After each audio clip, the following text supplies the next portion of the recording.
Assalamualaikum warahmatullahi wabarakatuh. Ketemu lagi dengan kami, Anak Desa Kreatif. Nah, kali ini kembali lagi saya akan berbagi pengalaman, pengetahuan terkait cara unik mengeluarkan atau mengatasi duri ikan di tenggorokan yang menyangkut di tenggorokan. Nah, bagaimana kelanjutan video ini? Stay terus di channel ini.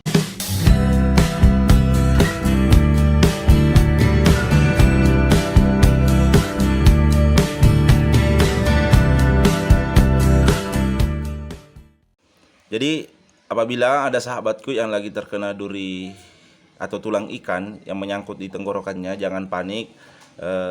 Berdasarkan pengalaman saya, ada beberapa hal yang bisa kita lakukan, kita coba lakukan. Mudah-mudahan dengan cara ini duri di tenggorokan kita atau tulang ikan di tenggorokan kita itu bisa nanti ikut masuk ke dalam perut dan tidak menyangkut lagi di tenggorokan kita ya. Jadi yang pertama yang biasa saya lakukan adalah kita bisa menggunakan pisang. Jadi pisangnya itu ya tergantung ya. Kita bisa menggunakan pisang kecil, pisang besar ya.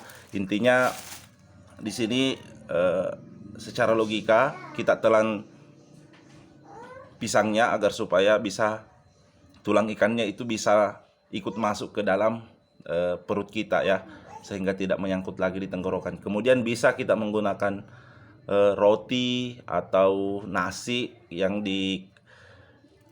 dibundar-bundarkan ya, kemudian kita telan bulat-bulat ya. Dan yang biasa juga yang saya lakukan adalah menggunakan air, dan cara ini cukup ampuh juga menurut saya. Jadi caranya itu cukup mudah.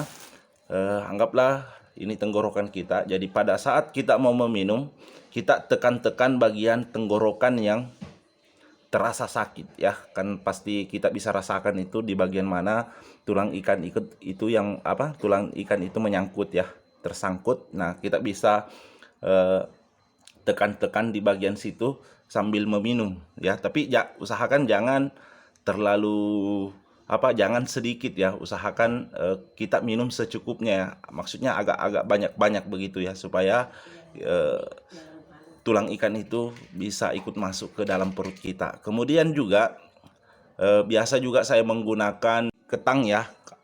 Kalau di daerah saya namanya soko ya.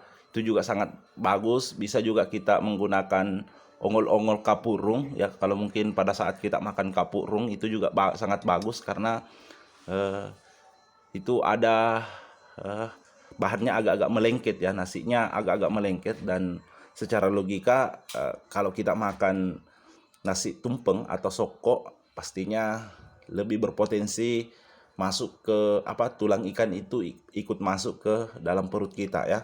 Kemudian juga bisa juga kita coba menggunakan maksudnya diusahakan batuk ya, batuk. Maksudnya dipaksakan batuk. Biasanya dengan cara ini juga tulang ikan itu akan biasanya ya akan keluar kalau kita usahakan batuk ya, agak-agak dipaksakan batuk. Kemudian selanjutnya, kalau misalnya duri ikannya tetap ada setelah kita mencoba beberapa tips ini, ya saya sarankan untuk dibawa ke ahlinya ya, karena ini hanyalah berdasarkan pengalaman saya saja. Dan tentunya tulang ikan itu kan banyak variasi jenisnya ya, maksudnya ada yang kecil, ada yang besar. Jadi kalau dalam kondisi besar kemudian tersangkut di tenggorokan kita ya, tentu sangat cukup sulit untuk dikeluarkan. Jadi kalau ada yang mungkin beberapa hari kemudian tulang ikannya tidak keluar ya, saya sarankan dibawa ke ahlinya ya. Jadi mungkin itu saja yang sempat saya bagikan. Terima kasih banyak. Assalamualaikum warahmatullahi wabarakatuh.